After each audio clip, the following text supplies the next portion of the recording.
prepare for the return of the Alternative View Conference, AV5. Humanity versus Insanity, a conference that will make a difference. Featuring the most challenging and thought-provoking speakers from across the globe.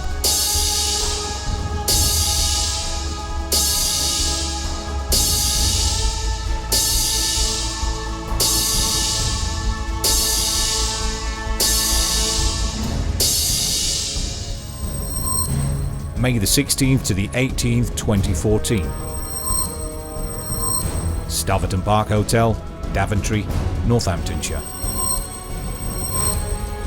AV5, the Alternative View.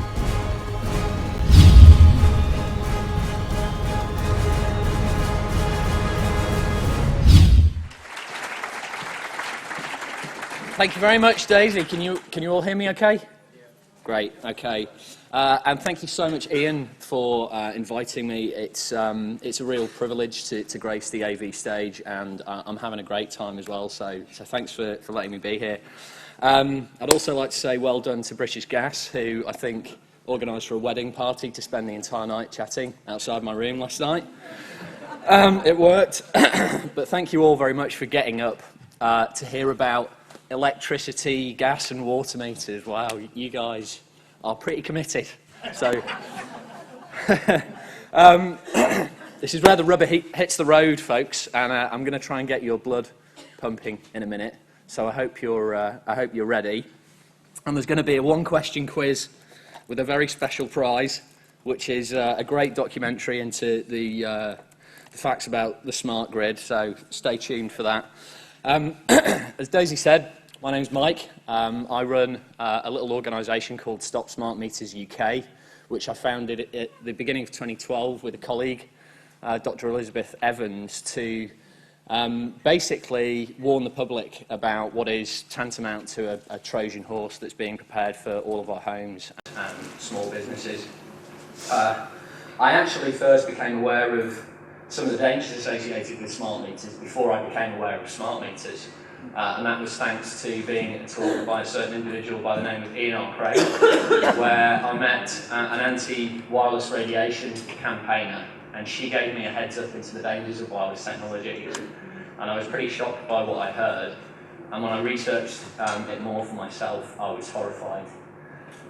This is a real blind spot for people, so that woke me up to the dangers of wireless technologies, which are, proliferating into our lives at a rapid rate. And it was some months later that I became aware of smart meters and realised that these things were going to hugely up the ante in terms of electro-smog in our homes and our environment. But unlike maybe mobile phones or your Wi-Fi router or whatever it might be, you can't switch these things off. You can't manage the electro-smog in your home if you have a smart meter in it. So I realised then and there that I had to, rather than just safeguarding my own domain, I had to get a bit more proactive on this issue and try and help other people see the facts about this. So I set up a website at stopsmartmeters.org.uk. Was anyone aware of our campaign before today? If you could raise your hands for me. Great. Oh, brilliant. Okay, thank you. So we've been curating that for about 2 years. We have, because we kind of need to, a Facebook page and a Twitter account.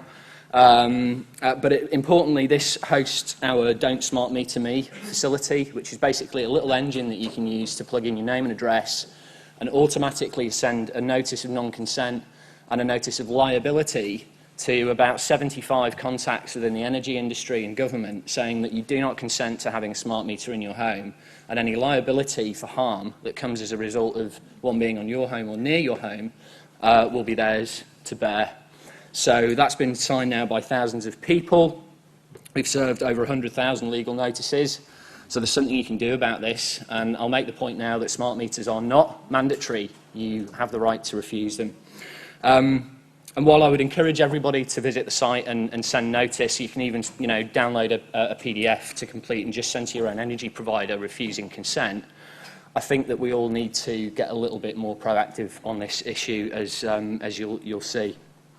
So, Over the next hour or so, I'll talk you through what smart meters are, some of the basics, and why they pose a problem to our health, our privacy, our safety, our grid security, and our bills. I'll be spending quite a bit of time on health, particularly. We'll talk about where this is possibly all going, and I'm also going to give you some ideas for what you can do about it. So given this is the alternative view, I thought it was only fair to present the industry's side of the argument first, and I'm actually going to do my level best to get you excited about smart meters first, so that they don't get the chance to say I didn't at least try. So, where's my new friend Indigo? Where's Indigo? And Jenka. Okay. Are we going to do some Winnie the Pooh stoutness exercises? Yeah? To get the blood pumping? Come on then, right. You heard the little lady. If we could all just stand on our feet for a moment, please. Sunday morning. This is just what you needed, right, after a Saturday night in the bar. Okay, so it's time to shake a leg. At British Gas. Oh.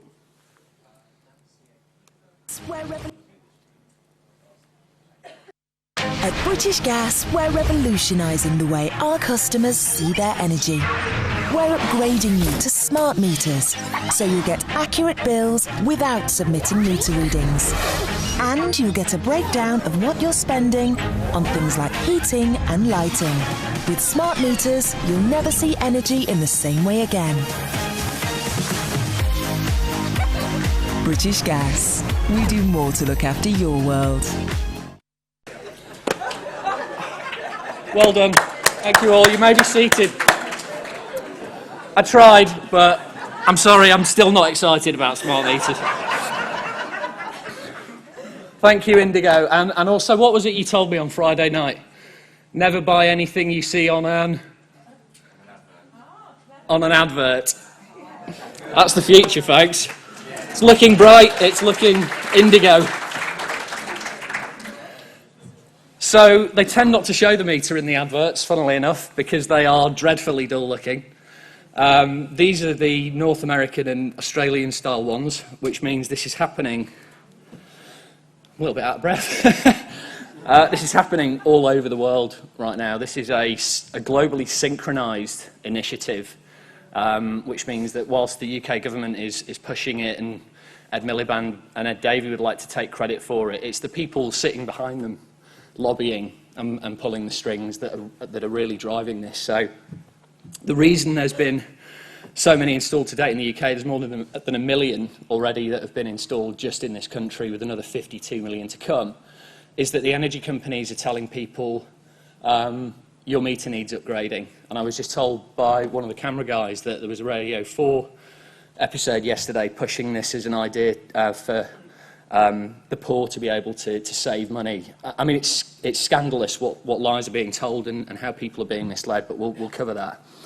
I've been told perfectly good meters are being thrown away by people within the industry. A lot of the people that get in contact with us are in the industry and say that this is just wrong. Worldwide, the smart meter market is expected to reach $500 billion or so by 2050. So this is big business.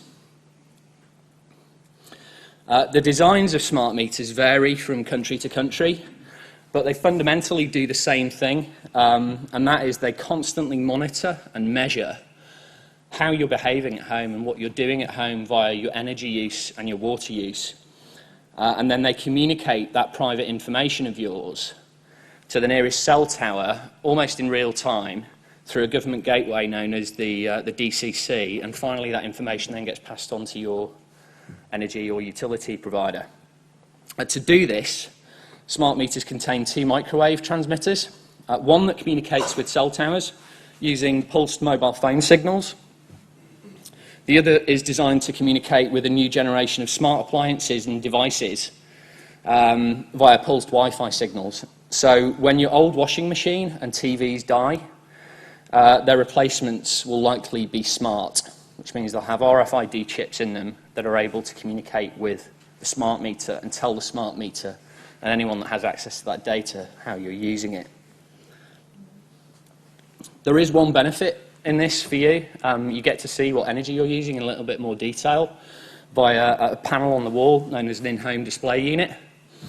But a £15 energy monitor from Amazon would do the same thing for you without transmitting that data wirelessly to your energy or utility provider, and without giving the energy provider the means to remotely disconnect you or control your appliances, which we'll talk about as well shortly. So let's look at why these things are bad for our health. This is a big concern because even if you have withdrawn consent for a smart meter, some of your neighbours might not have done. This is a British Gas smart meter, not quite as sexy as the advert, right? To the human ear, it's silent. But to every cell in your body, it sounds like this.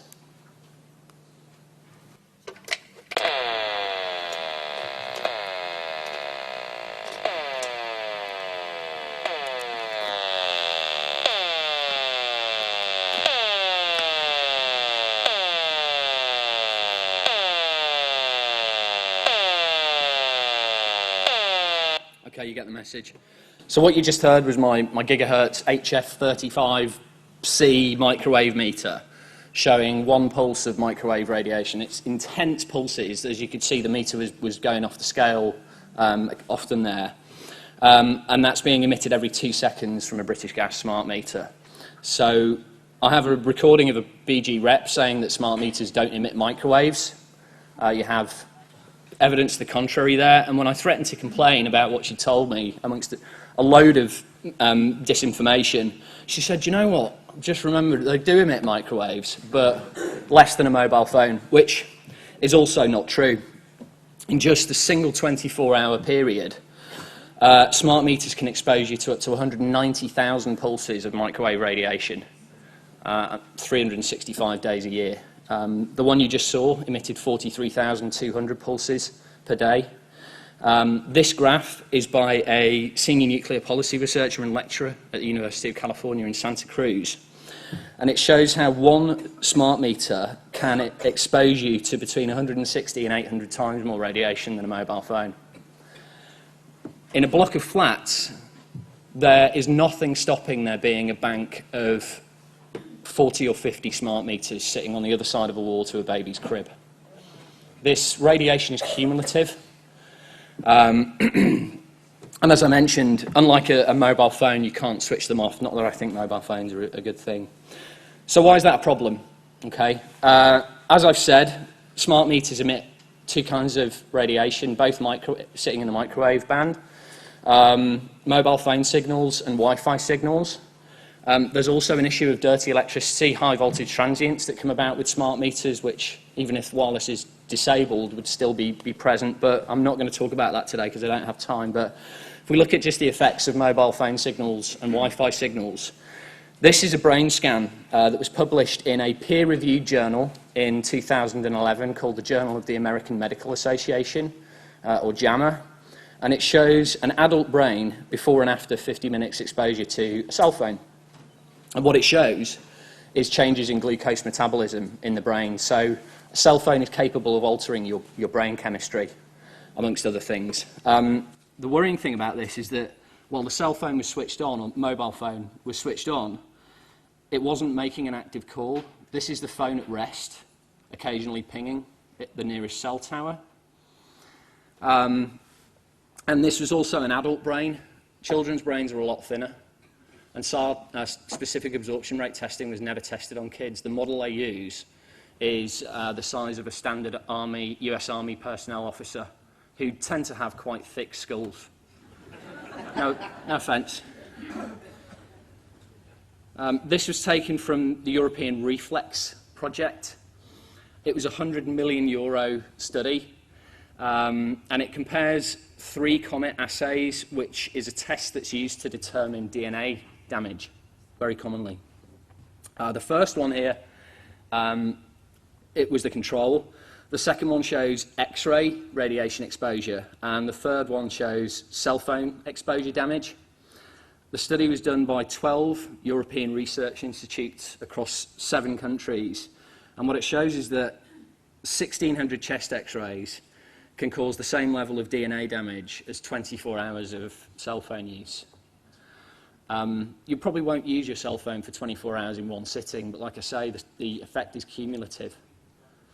The interesting thing here is that X-rays, which sit at one end of the electromagnetic spectrum, are known to cause ionisation, and microwaves, which sit at near the other end of the spectrum, don't cause ionisation. It's non-ionising radiation. So why are the effects so similar? I'll cover that in a moment. But Reflex concluded that the results confirm the likelihood of long-term genetic damage in the blood and brains of users of cell phones and other sources of electromagnetic fields.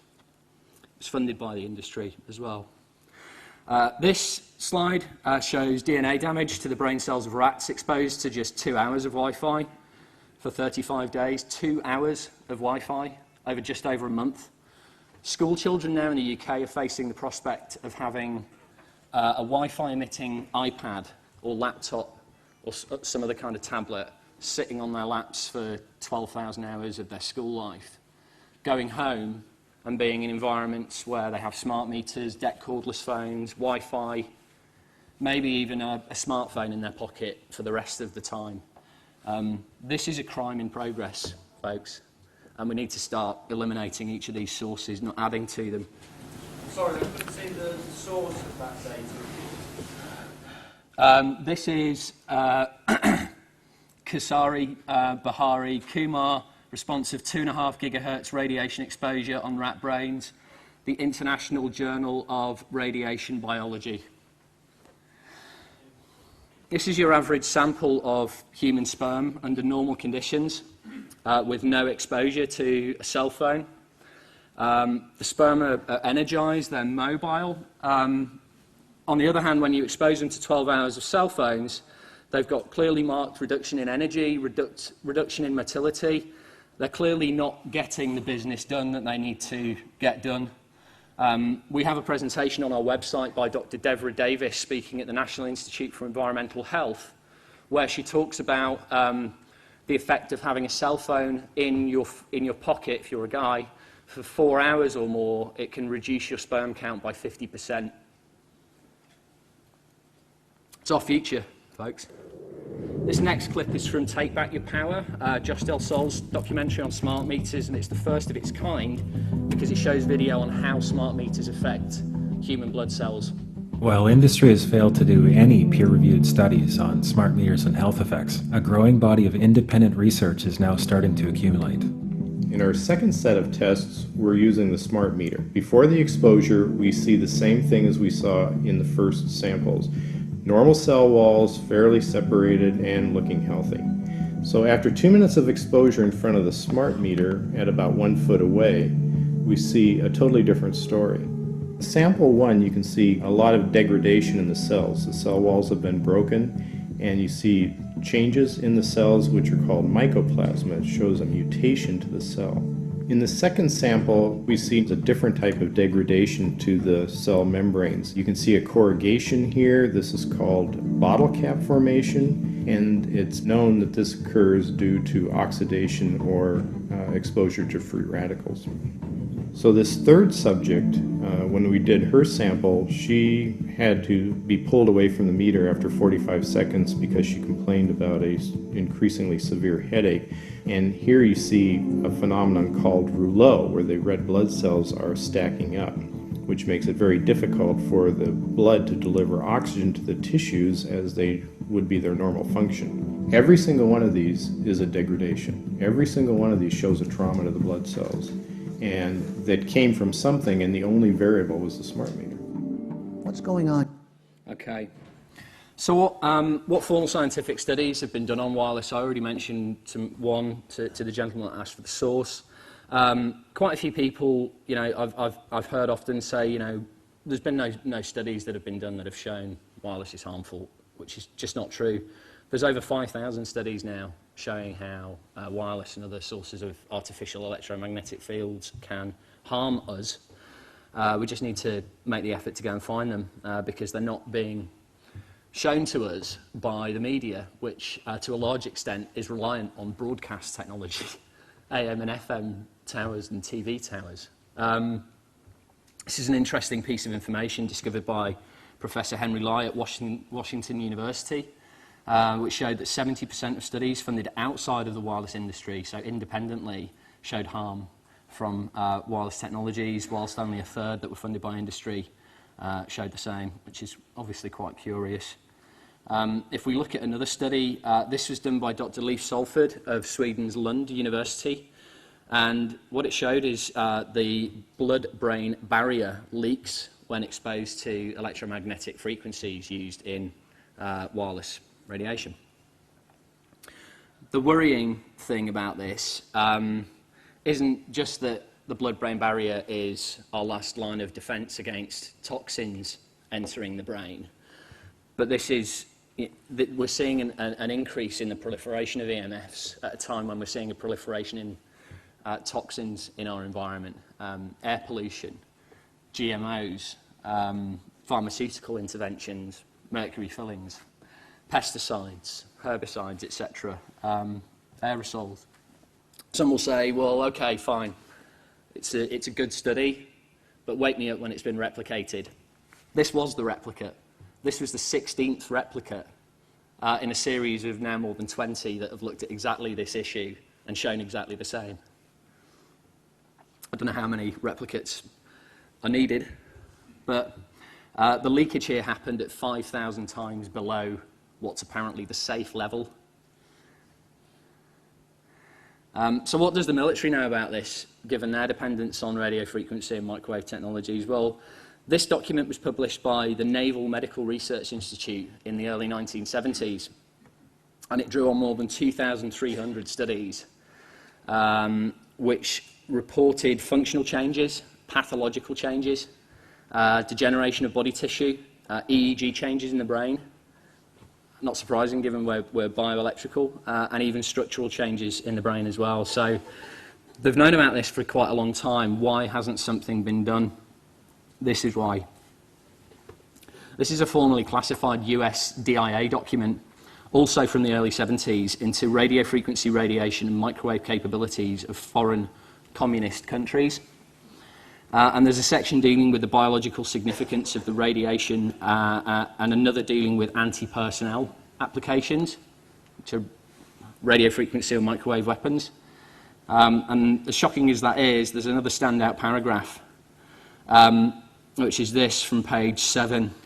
If the more advanced nations of the West are strict in the enforcement of stringent exposure standards in relation to radio frequency radiation, there could be unfavourable effects on industrial output and military function. The Eurasian communist countries could, on the other hand, give lip service to strict standards but allow their military to operate without restriction and thereby gain the advantage in electronic warfare techniques and the development of anti-personnel applications. So this is basically prima facie evidence that our health and that of our children has been sacrificed on the altar of the military-industrial complex. Not that this means the telecoms industry thinks it's a done deal, of course. They continue to do their level best to ensure that the case on wireless dangers stays firmly shut. This is the state-of-the-art £50 million Lee Ka-shing Cancer Research Facility in Cambridge. It was named the Lee Ka-shing Centre after the chairman of wireless telecoms giant Hutchison Whampoa Limited. He's so concerned about cancer that he provided £10 million in funding for it. Hutchison Whampoa is the largest Asian investor in the UK. It's invested more than £14 billion in 3G wireless infrastructure here. Not that I'm wanting to pick a fight with cancer research or anything, or necessarily suggesting that this is an absolute scandal, but I do wonder why the vast majority of research into cancer is dedicated to detecting, treating and operating on cancer, rather than looking at the causes of it. Why is that? Especially when you see trends like this. Thanks, Ian, for the slide. And what I'm about to say shouldn't divert attention away from other potential causes of autism, which I believe, that there are other factors that could play a role in this. But when you see how autism has risen over the last 40 years, and you look at how it's tracked the rise in regular microwave and radio frequency exposure, you have to ask whether there's a direct link here, and that question is not being asked. Dr. Dietrich Klinghardt, who I'll talk about later, believes he can now predict autism incidences in children based on the amount of exposure to electromagnetic frequencies that pregnant mothers get where they sleep.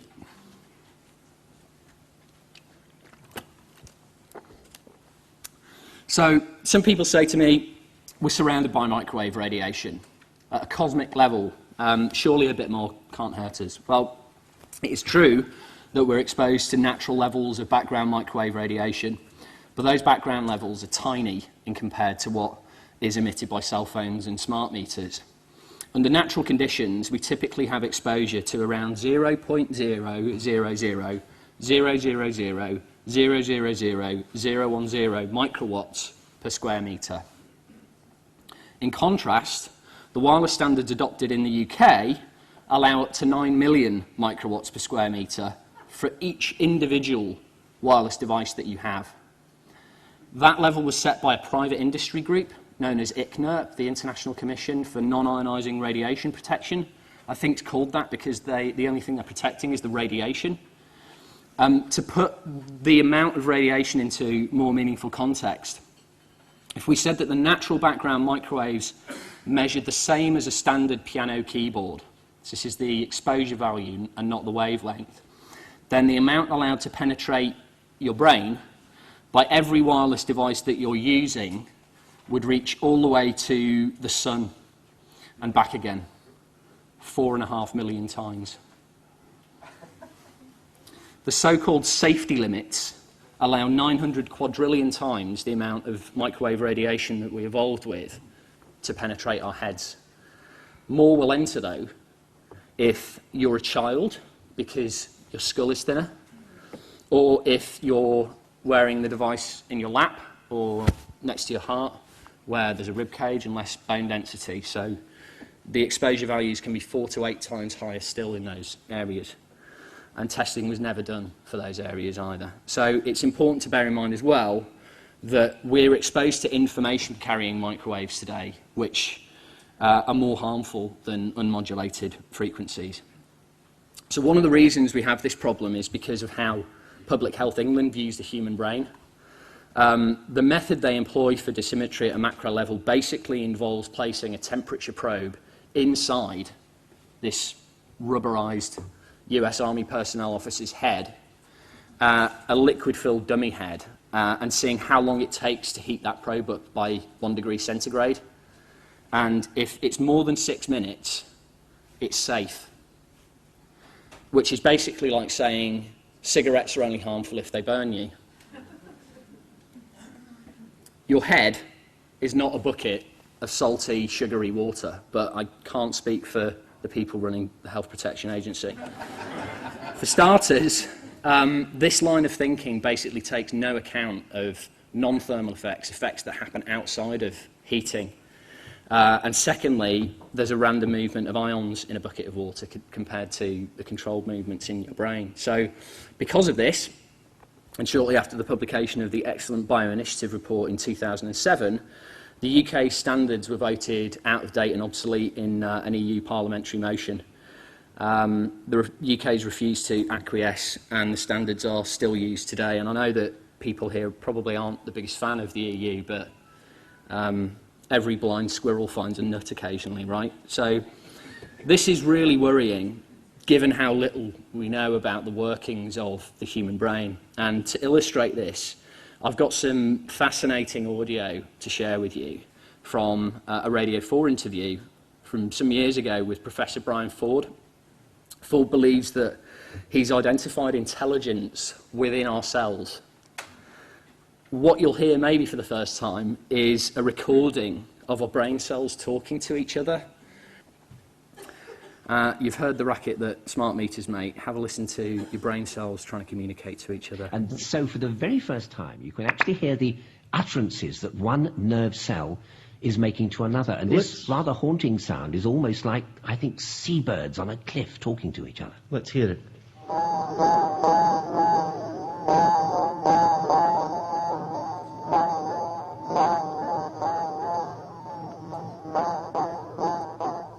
So what's going on? Well, we always tend to teach these days that thought and data processing in the brain goes on at the synapses, the junctions between brain cells. I don't believe that. I believe that thought is going on within the nerve cells. The nerve cell is the most highly evolved cell that we know, and it cannot just be switching on or off like a transistor. So what are the implications for things like stem cells, which everybody's talking about in terms of stem cell research? The stem cell, for example, viewed in my model, is seen as a human in microbe form.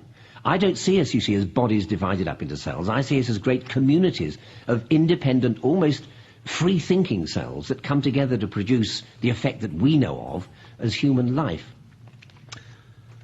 Well, Jim, you've gone suddenly almost speechless, which I have to say is uncharacteristic for you. Well, no, I mean, just, after a description of what is the nature of life, it's a question of where you go next, really. Well, I think the answer is Gary Richardson, in fact, but... Oh, we can't get into the truth. Truth herniation.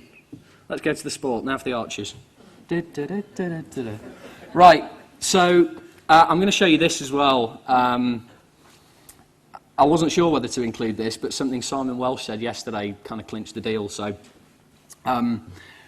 this is a very early stage human embryo.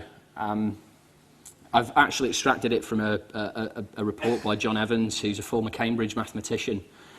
And Evans developed his own computer modelling software that he used to create 2D and 3D models, and he had an interest in embryology and morphogenesis,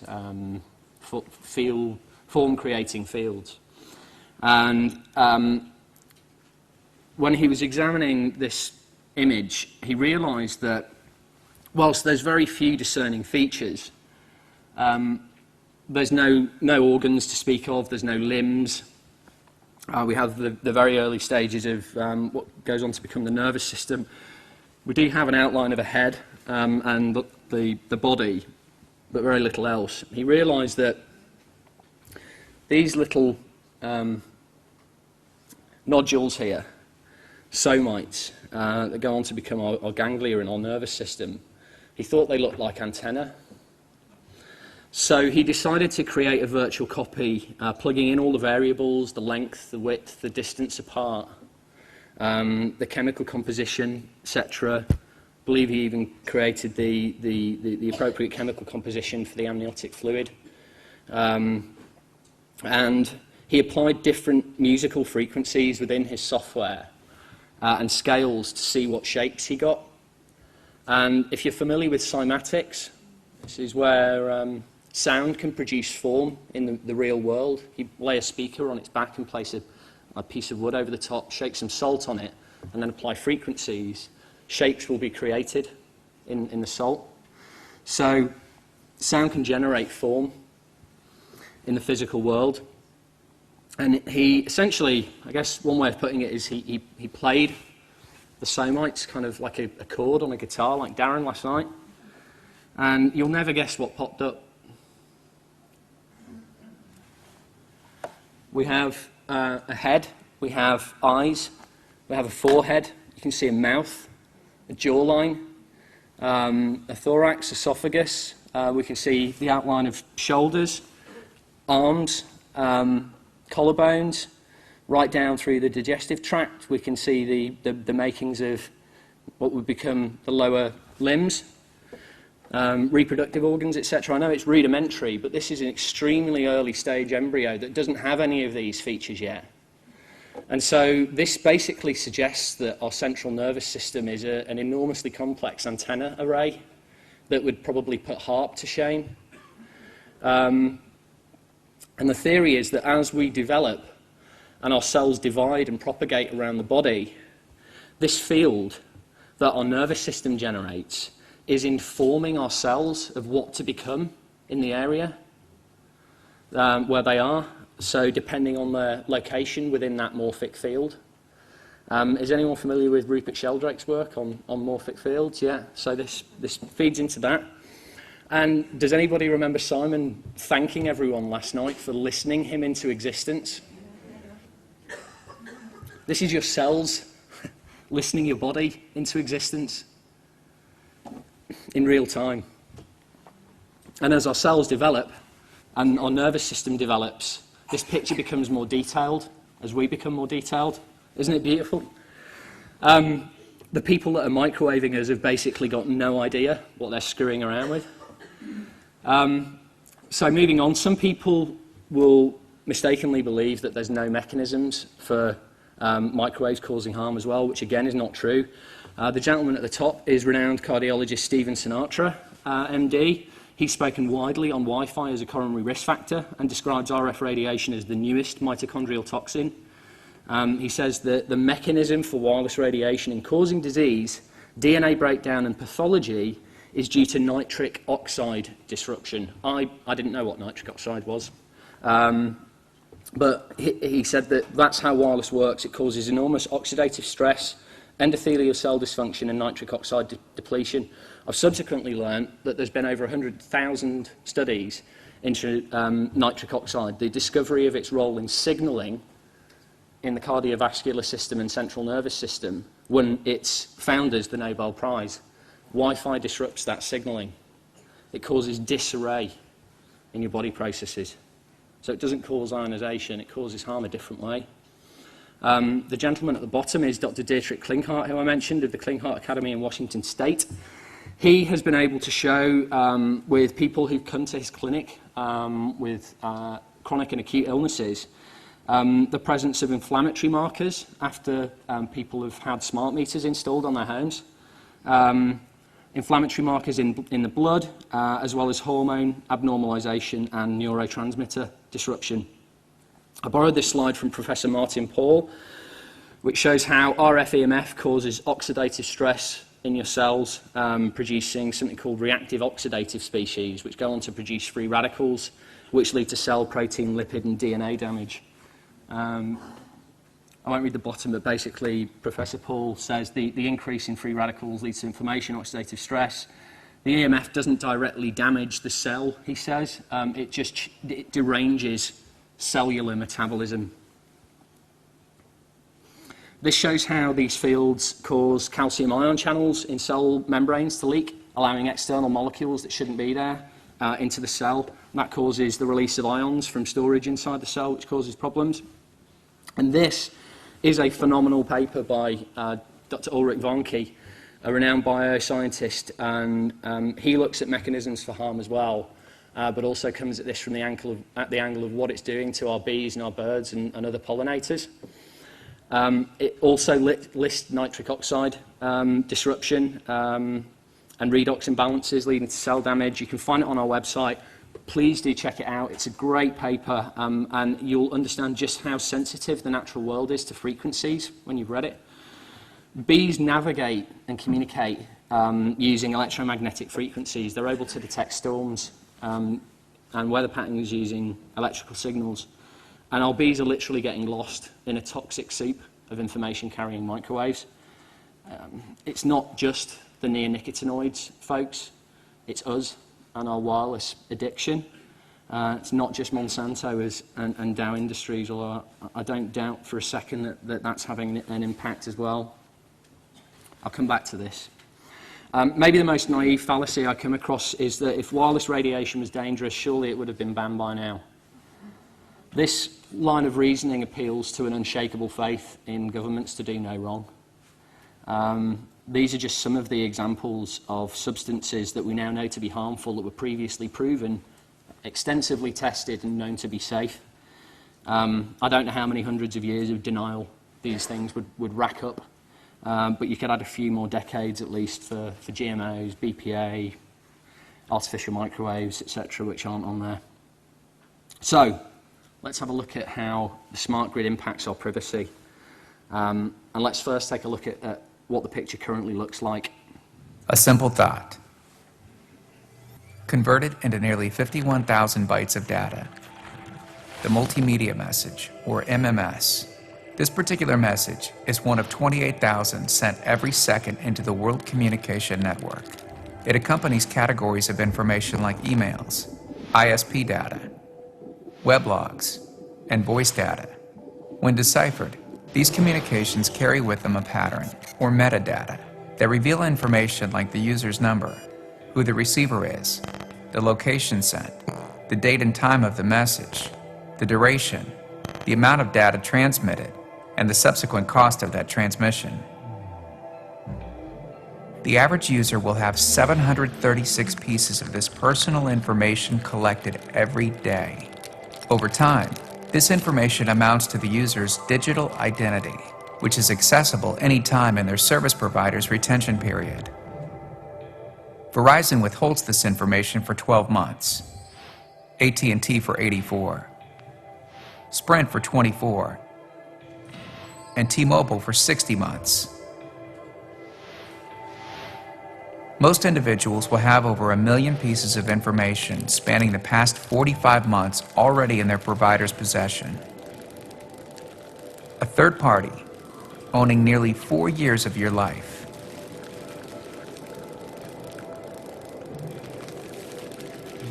Not only do users pay for the access to information through cell phones, computers, and data plans, but those who partake in the network pay to be unknowing participants in a vast study group. If you use this network, your 4 years of information is extracted and sold without consent, contributing to the nearly $34,000 accumulated every second by the information sector.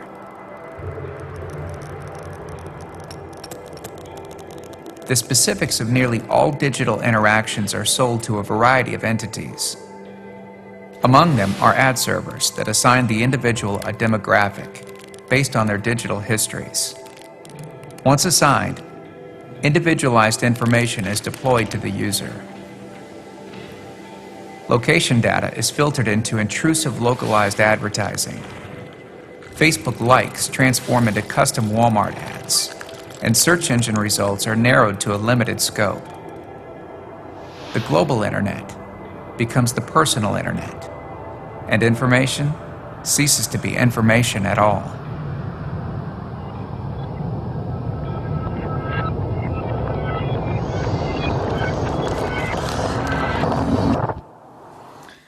So that's 1 million pieces of information being collected about us every 4 years right now.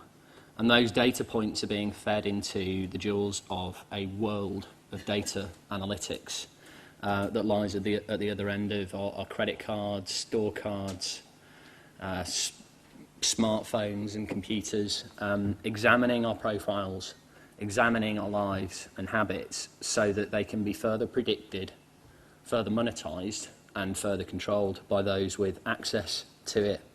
And as bad as it might be now, wait until smart meters come along and something called the Internet of Things, which I'll talk about in a second. This is a congressional research paper which showed that with smart meters, agencies like the police will have access to data that could be used to track people's daily lives and routines at home, including what and when we eat, when we sleep, whether that sleep's broken, how long we're awake, what our showering and bathing habits are, which appliances and devices we use and when, whether people prefer the TV to the treadmill. This is from a report by Oxford University's Internet Institute, Dr. Ian Brown, that showed it goes deeper still, stating that smart meters can show whether someone has mental health problems or has ever left the children home alone, or both. Think about the implications of that, possibly in a custody battle, which it talks about. This patent application shows that it goes even further.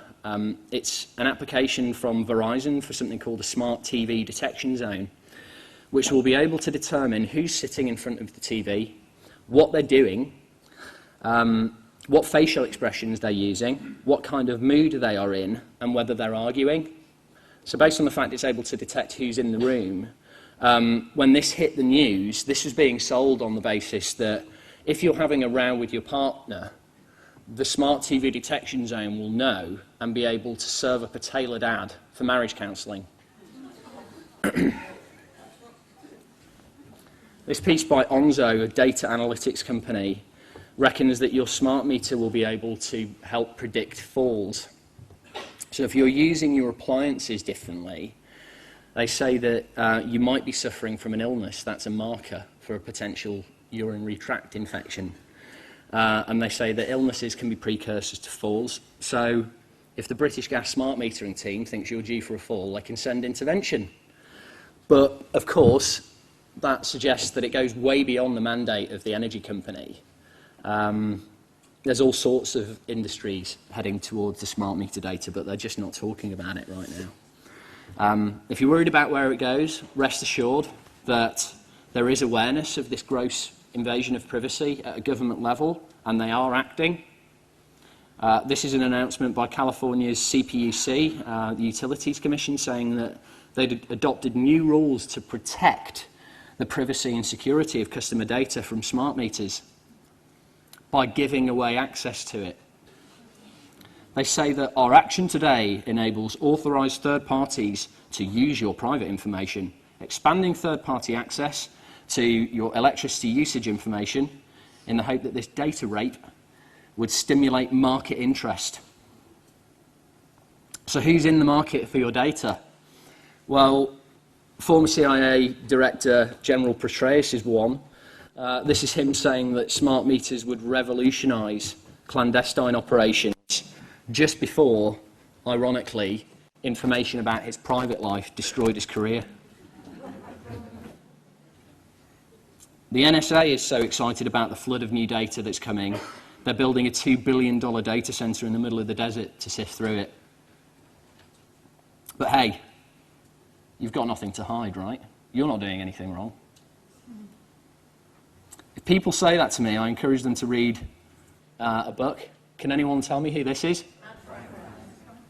Daisy, congratulations, you've just won a DVD. You were first on the buzzer, well done. Anne Frank had nothing to hide. She was a sweet, innocent 13-year-old girl when she started writing her journal, which ended just before she was taken to Bergen-Belsen concentration camp, I believe. And I found out recently that in the mornings and evenings, Anne Frank's family had access to water, a gas stove, and some electricity to power a light bulb. The Frank family would not have lasted a day in the smart grid.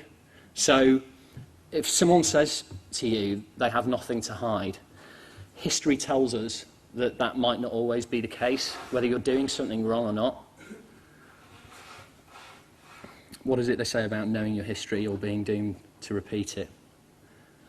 So let's talk briefly about grid security. Okay, by putting a smart meter into our homes, what the energy companies are basically doing is putting our energy and water supplies onto the internet.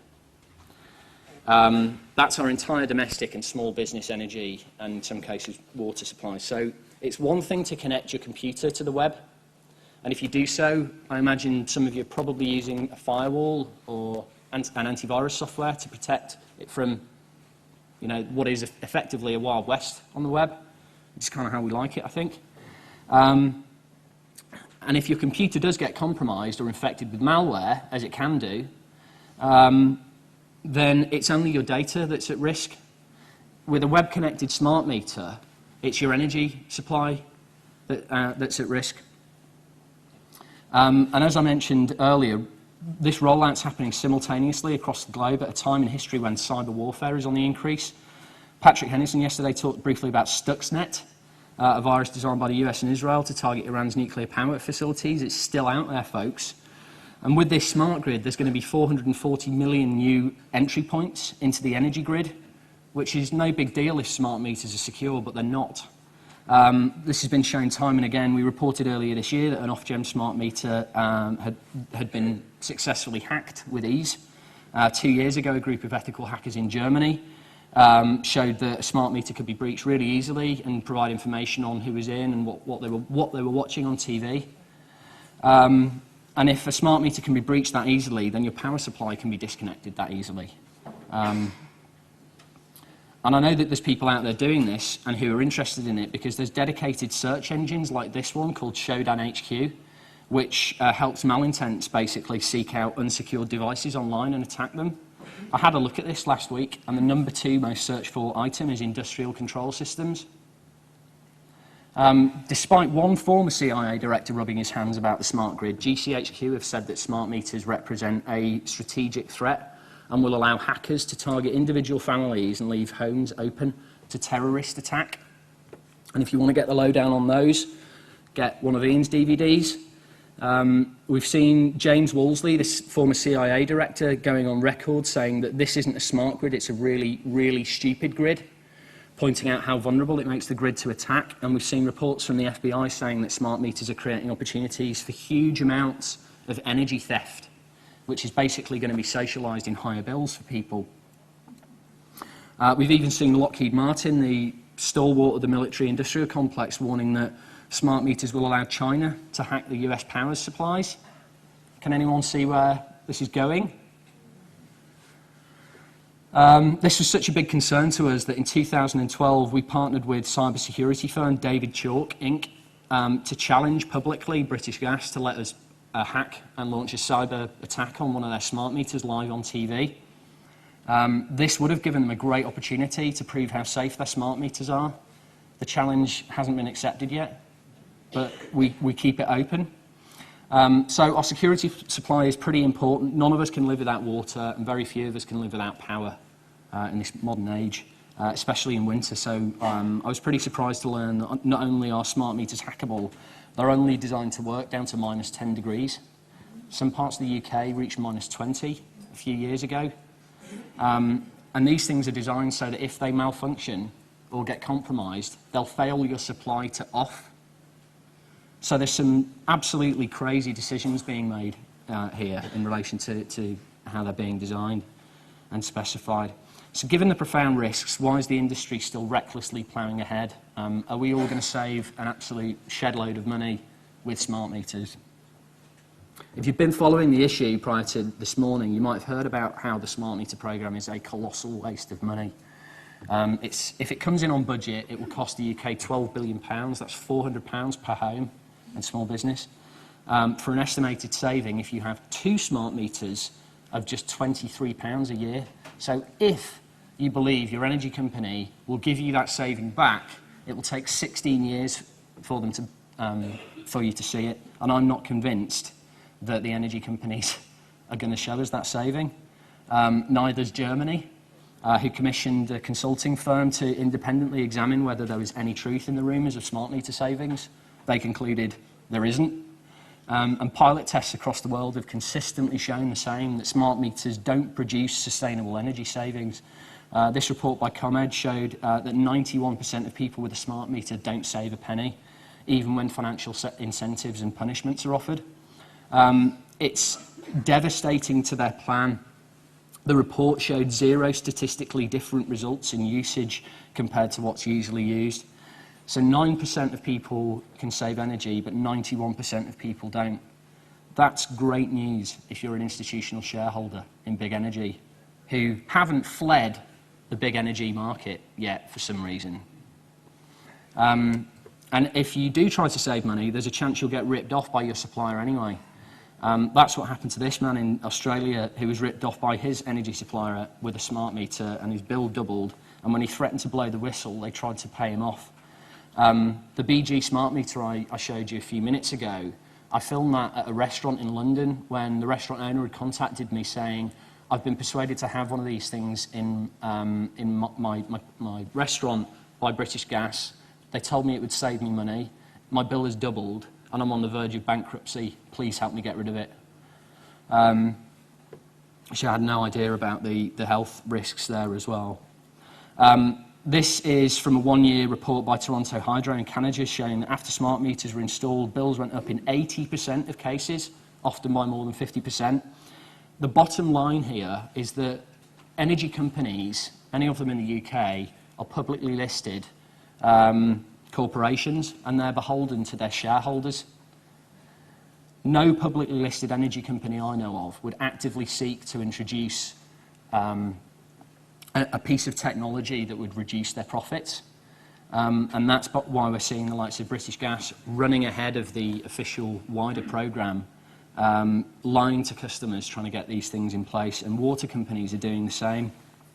I wanted to just touch on water quickly and the issue of fracking, because each frack well uses between 5 and 20 million litres of fresh water per well. In the southeast alone, where I live, there's talk of 36,000 wells being drilled. So The water is contaminated when it's used for fracking. With the highly toxic frack fluid that's used, you cannot recoup it. So we're looking at the prospect, just in the southeast, of using 72 trillion litres of fresh water from our water supply, and that will be gone for good. And that's, in my view, why we're seeing the rollout of water meters. It's in preparation. So where might all this be leading us? Well, there's a number of possible outcomes here, but whichever way you look at it, the smart meter programme is a Trojan horse. One place this is definitely going is to the Internet of Things. You may have heard about smart cities, smart motorways, smart this, smart that. Well, the next step is the Internet of Things, which essentially involves placing radio frequency identification chips in everything. IBM's former CEO, Sam Palmisano, is quoted as saying that they're now at a point where they can make every product, every service, every process and every human network attached and aware. IBM is behind the company Positive ID, which used to be called Verichip, which is the human microchipping company. The Internet of Things, then, is on the cards, and this is how the EU are pitching it. It's crazy that we doubled our use of energy in the last 50 years. We can't keep this up. 1,400 transport units, 520,000 kilometers per day, 1,750 hours of travel. What do I need? Milk, eggs, bacon, vegetables, condoms. Oh, chewing gum.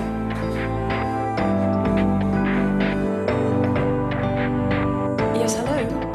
No, I still need to order bandages. Okay. There aren't any more needles. Where's the... I'll put you through. Oh, and I still need to do this. Don't you have the feeling we're standing still all the time? Why has it become part of our lives? Isn't it strange that roads are getting longer? Shouldn't evolution make the world more efficient?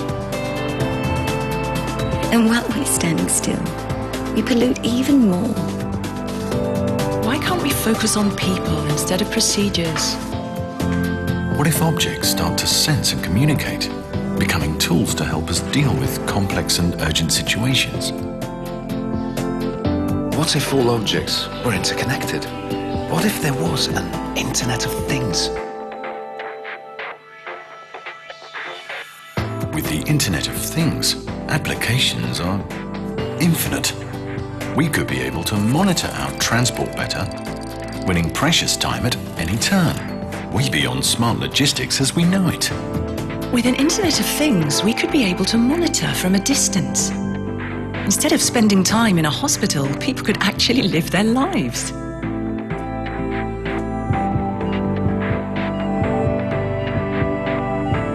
Emptying our carts would be a thing of the past. It would also limit forgetfulness. We wouldn't even need a shopping list. We could easily ping our refrigerator at home to tell us what's missing.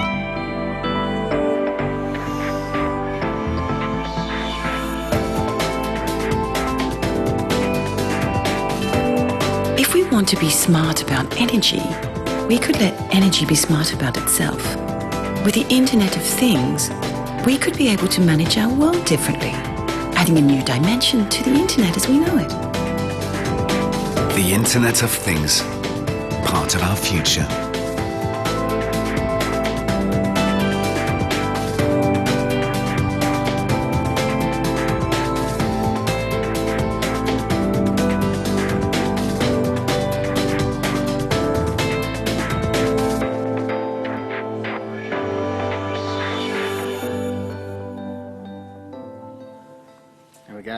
I don't have time to comment on all the deceptive sales messages that were contained in that short clip, but you can see how this future doesn't contain any privacy, can't you?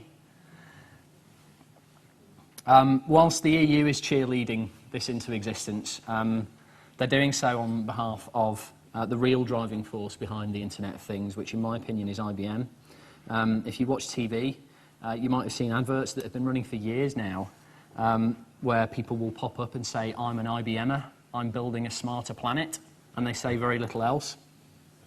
IBM is pushing the smart concept in every major industrial sector, pretty much. And that is a little more than worrying to me, given IBM's track record in spearheading invasive population tracking technology. As you may know, IBM created Hollerith, which was used by the German government in the 1940s to profile and identify sections of the population. And I'm trying to figure out how this advert for Hollerith would have been interpreted at the time. We've got this all-seeing eye at the top, an illuminated pyramid of light shining on the town below, and this lamppost here. Because it seems to have been resurrected for pushing this Internet of Things, and knowing IBM's central role in pushing out population tracking technology in the 1940s, I'm at a loss as to why this imagery is being invoked again for population tracking in 2014 and beyond. Is it a coincidence, or some kind of sick joke, or something else? You know, Hollerith was used by the Nazis to profile and identify undesirables. The smart grid and this Internet of Things is going to profile all of us, all of the time. This troubles me. And as Pippa King, who's here, she runs Against RFID in Schools, told me Cisco and other tech firms and financial companies are now sponsoring Internet of Things to schools. In the UK, they're in 8 schools now. So we've basically got corporations moving into schools and basically trying to tee up this industry for the future. And the Internet of Things includes you. I don't know whether you saw that elderly couple had Wi-Fi coming off them. That's microchipping, folks. This is David Cameron's carefully orchestrated attempt to bring the Internet of Things into the public's attention back in March this year. But make no mistake, this has been a long time coming.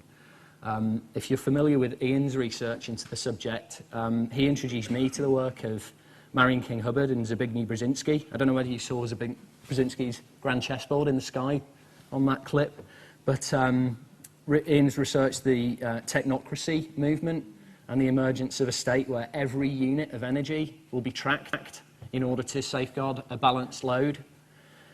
This stems back to the 1930s, but the reason why technocracy was put on the back burner, so to speak, is because the technology wasn't there to enable it. It is now. So let's talk about deep profiling. At the end of Smart Meter's big promise to put an end to the gas man calling round once a year, there's a data mining operation that would make George Orwell die of jealousy if he was alive today. This is an example of how easy it is to determine what appliances you're using, and this is without smart appliances.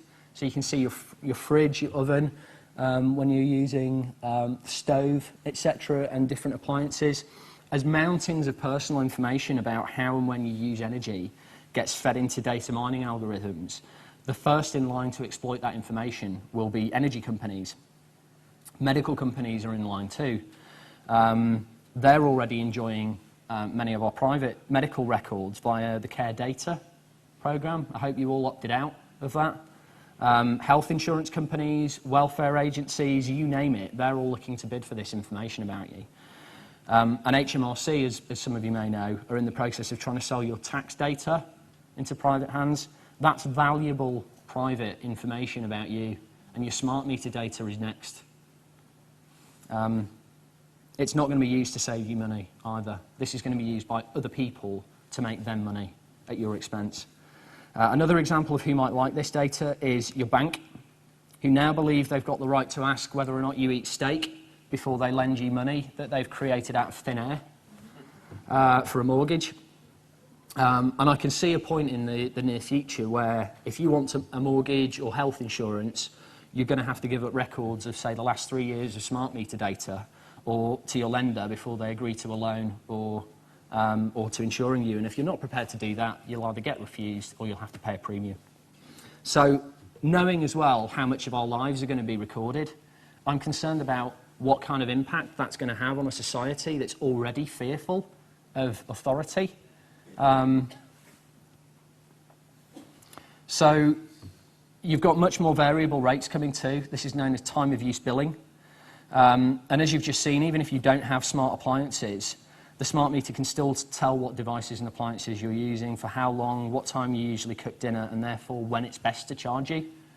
And that's not just my opinion. Ofgem, who have repeatedly denied that there are plans to introduce compulsory time of use billing, published this report in February where they sell the idea to the energy companies on no fewer than 8 occasions, saying that suppliers can basically reward themselves for smart meters with time of use billing, where they vary how much you pay for your energy on a minute-by-minute basis. So that's taking us to a situation where, unless you can spend every waking moment, and sleeping moment maybe, watching your smart meter display to figure out when it's cheapest to bath your kids or put the oven on for a Sunday roast, your utility bill will rise.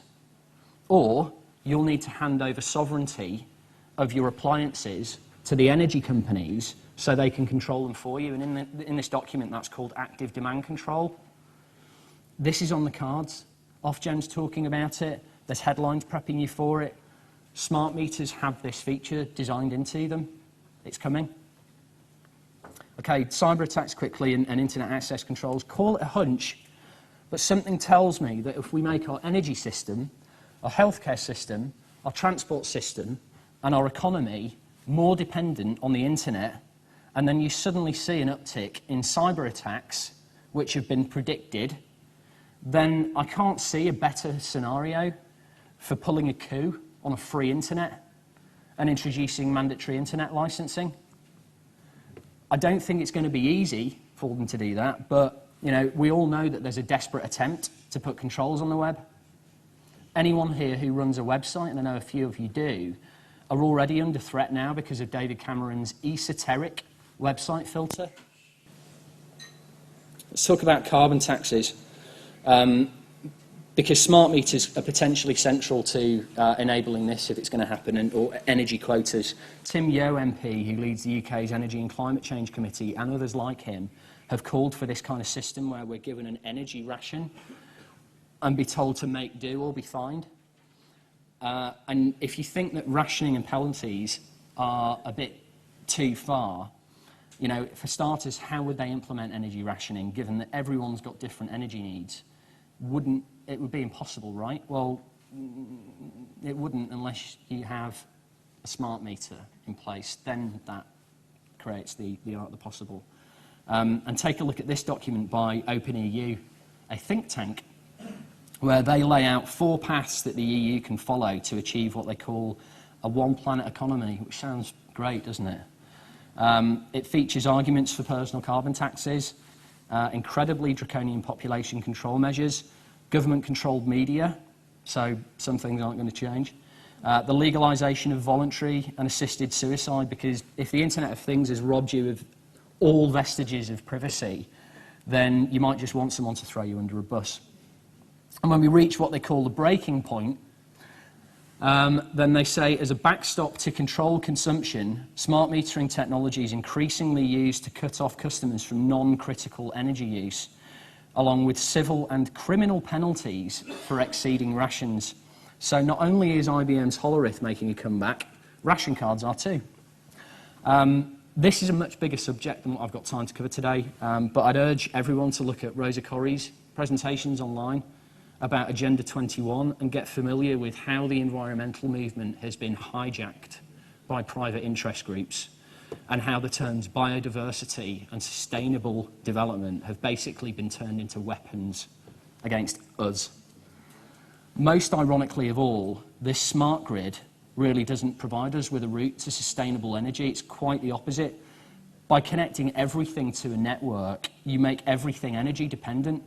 That creates energy vampires, where all of your appliances and your devices are consuming energy on an ongoing basis in case the network needs to connect with it or interrogate it or control it or switch it off. That vampire energy, by the way, is going to be paid for by you. My final point here is what I call transnaturalism. I don't have time to cover this as much as it really needs because it's a very big problem that we're facing. But we looked at how our bees are being impacted. what's the solution that's being proposed to that problem?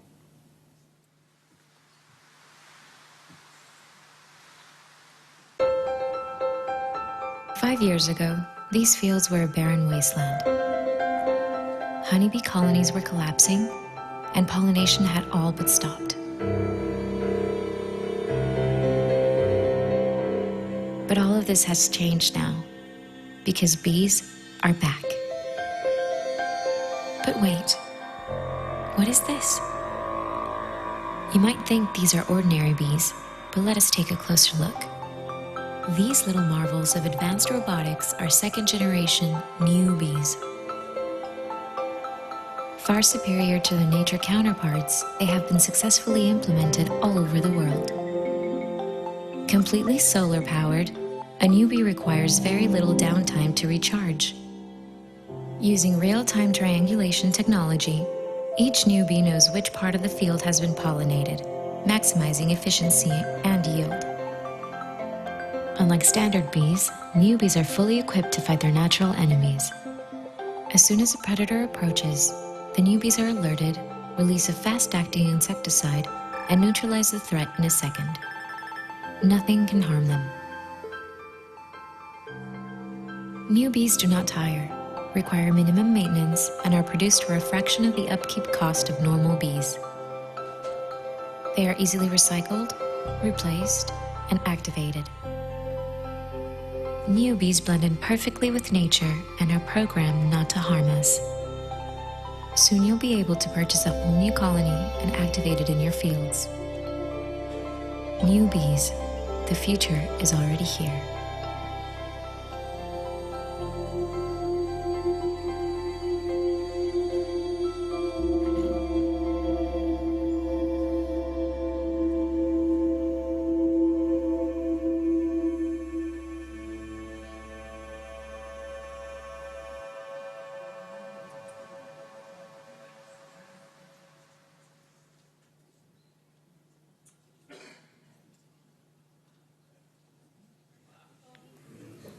It's almost too well done. A lot of people think Greenpeace is now working with big agribusiness, but in case you missed it, it's a very well done warning about where we're potentially headed. I do have one small problem with it in that there's no implied blame placed on artificial EMFs and wireless radiation. Is that an accidental oversight? I don't know, but there is certainly no heat on big telecom on this issue at the moment. The main thing to take away from this is that this kind of innovation is real. One organisation that's working on artificial robotic patentable bees is Sussex University. They hope to upload the consciousness of real bees to an artificial one by next year. Bee deaths aren't bad news for everyone. There's going to be a killing to be made in GMO, biotech, artificial intelligence companies, as well as new tax revenues for the services that these creatures provide. My question is that if we create a planet that's incapable of supporting bees, and our answer to that problem is creating artificial ones, what happens when we create a planet that's incapable of supporting humans? And as a society, we're getting sicker, not healthier, so consider what path we're on. And I'd recommend everyone checks out Greg Nicoletos' presentation from AV5, where he talks about the transhumanism movement that's seeking to create avatars, human avatars, and make immortality a reality by 2045 by uploading our consciousness to a mainframe. And if you think that sounds crazy, it's because it is. It's absolutely insane, but it's being worked on. So, with all that said about these things, I've got some good news. And the good news is we can all do something about this. Unlike a lot of things that we're having to deal with today, you have a say in this. You know, the energy companies can only install smart meters, which are key to all of this, if you let them in and your neighbours let them in through your door and you consent. So the first thing that I would encourage everyone to do is to withdraw that consent formally. You can do it via our website, just a letter to your energy company. It needs to be no more than one sentence saying, stick your smart meter. But please remember, your energy company may well try to trick you. It is commonplace. They are lying. They're saying there's laws that aren't. No one, either now or in the future, can force you to have a piece of technology in your home that constantly exposes you to harmful radiation and which spies on you, whether they introduce new rules or not. Send the energy company a letter refusing, and if you want to monitor your energy, great. Buy a £15 energy monitor on Amazon that doesn't hand over sovereignty and all of your private data to third parties who are going to use that data potentially against you. After you've safeguarded your own place, talk to your neighbours. This isn't difficult, by the way. You know, something's missing though on your street, and that's the alternative view to what they're being fed by the mainstream. You can change that. You're all here. All that's left now is for you to give your neighbours a heads up. And I promise you, this is where it's at. On your street is where it's at. And you won't wake everyone up. But, you know, I say you can lead a sheep to slaughter, but you can't make them think. But you will win round some people. And those that you don't, if you give them a leaflet and they still go ahead and do it, you've planted a seed there that will sprout when their energy bill rockets after they've had a smart meter installed. And that will potentially bear fruit later. Write to your local paper, call into your local radio show people that you care about this subject.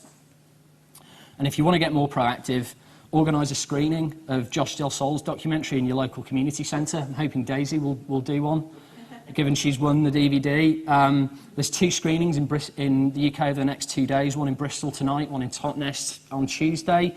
This is a great way to open people's eyes to the smart meter issue. Everyone I've showed it to has loved it, and we'll happily do a flyer for you and advertise it for you, but you're the boots on the ground now in your community. We need you guys to start acting. I'm sure you are already, but on this subject. We've got a rare opportunity where we and our neighbours are being asked for our consent to let a piece of technology in our lives that will change it for the worst. This is the biggest open goal we've had for a long time. I've offered you a few ideas of what's worked for me and what we can start doing to make positive change. My question is whether we will actually do something rather than waiting for others to take action. You know, it's no good being awake if we're no more effective than those who are still asleep.